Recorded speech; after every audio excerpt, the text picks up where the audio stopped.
ये कहानी है रवि कुमार की। उत्तर प्रदेश के एक छोटे से गांव मधुपुर का रहने वाला। बचपन से ही रवि के पापा कहते थे, बेटा बस पढ़ ले, एक बार सरकारी नौकरी लग गई तो जिंदगी सेट है, फिर कोई टेंशन नहीं। माँ सिलाई करके, पापा खेत में मजदूरी करके रवि को पढ़ाते रहे। रवि ने दिल लगाकर पढ़ाई की। 10वीं में 92%, 12वीं में 89%, फिर बीएससी फिजिक्स से किया 78%।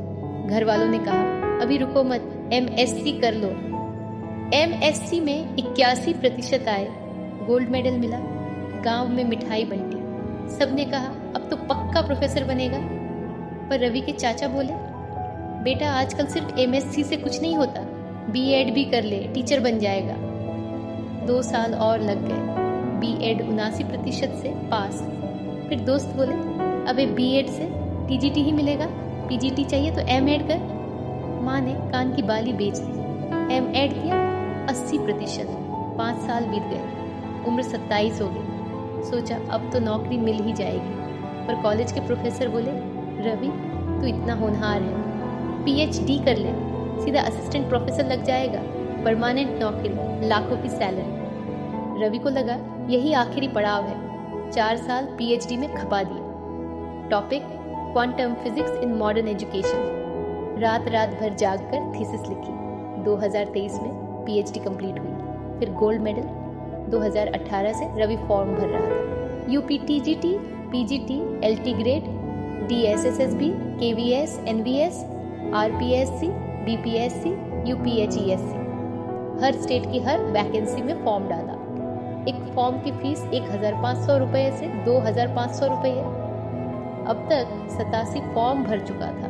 हिसाब लगाओ, 87 गुणा 2000 बराबर 1,74,000 रुपये सिर्फ फॉर्म में फूंक दिए, वो भी बिना ब्याज के माँ बाप से लिए हुए पैसे। फॉर्म भरने के 2 साल बाद एग्ज़ाम की डेट आती है। रवि खुश होता है, तैयारी करता है। पर एग्ज़ाम से 4 दिन पहले न्यूज़ आती है, पेपर लीक के कारण एग्ज़ाम स्थगित। फिर 1 साल इंतज़ार। अगली डेट आती है, एग्ज़ाम देता है, OMR शीट भरता है। एग्ज़ाम के 8 महीने बाद आंसर की आती है। 20 सवाल डिलीट। 15 सवाल के 2 जवाब सही। रवि कोर्ट जाता है। केस 2 साल चलता है। फिर रिजल्ट आता है, Ravi pass. Cut off 92। Ravi के 94 नंबर। गांव में फिर लड्डू बंटते हैं। रिजल्ट के 6 महीने बाद डीवी के लिए बुलाया जाता है।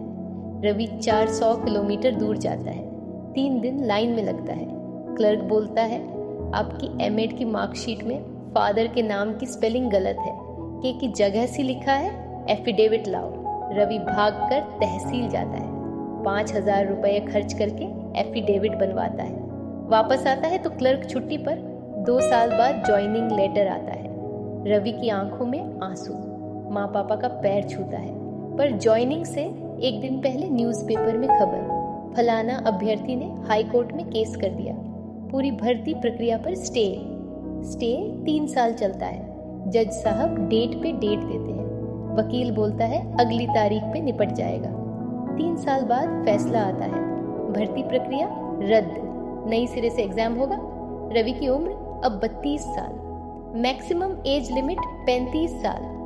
3 साल बचे हैं। रवि देखता है कि सरकार हर साल नियम बदल देती है। पहले बीएड प्लस टीईटी चाहिए था, रवि ने किया। फिर बोले सीटीईटी भी लाओ, रवि ने दिया। फिर बोले पीएचडी वालों को वेटेज नहीं मिलेगा। फिर बोले हम कॉन्ट्रैक्ट पर रखेंगे, परमानेंट नहीं।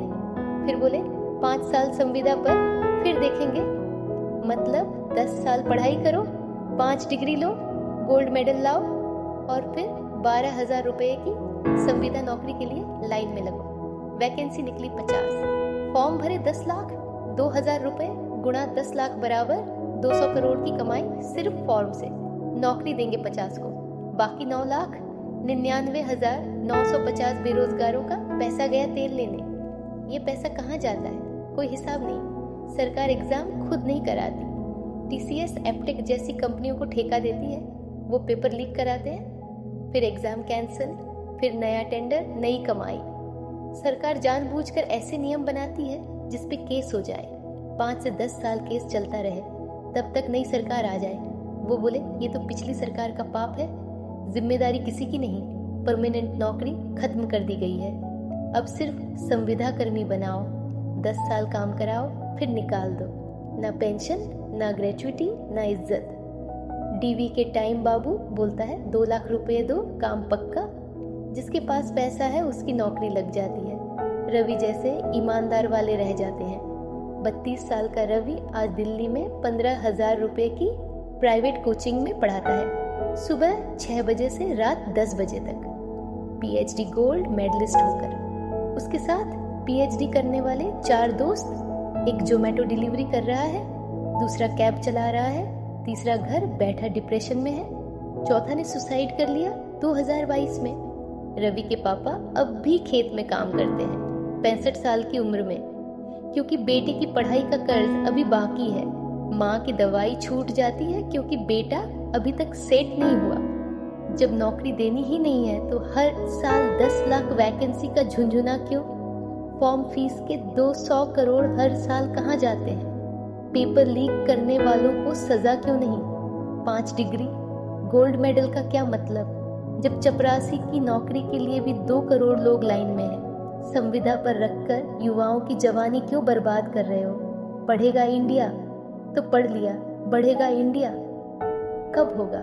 मैं गलत था, मुझे पीएचडी नहीं करनी चाहिए थी। मुझे 12वीं के बाद ही प्लम्बर, इलेक्ट्रिशियन या एसी मैकेनिक का काम सीख लेना चाहिए था। आज कम से कम 40,000 रुपये महीना कमा रहा होता, इज्जत से जी रहा होता। पर मैंने सरकार पर भरोसा किया, डिग्रियों पर भरोसा किया, सिस्टम पर भरोसा किया। आज समझ आया इस देश में पढ़ाई सिर्फ गरीबों को और गरीब बनाने का धंधा है।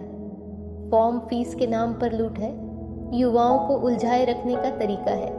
अगर आपका बच्चा 10वीं में है तो उसे बोलो बेटा आईटीआई कर ले, स्किल सीख ले, बीएससी, एमएससी, पीएचडी के चक्कर में मत पड़।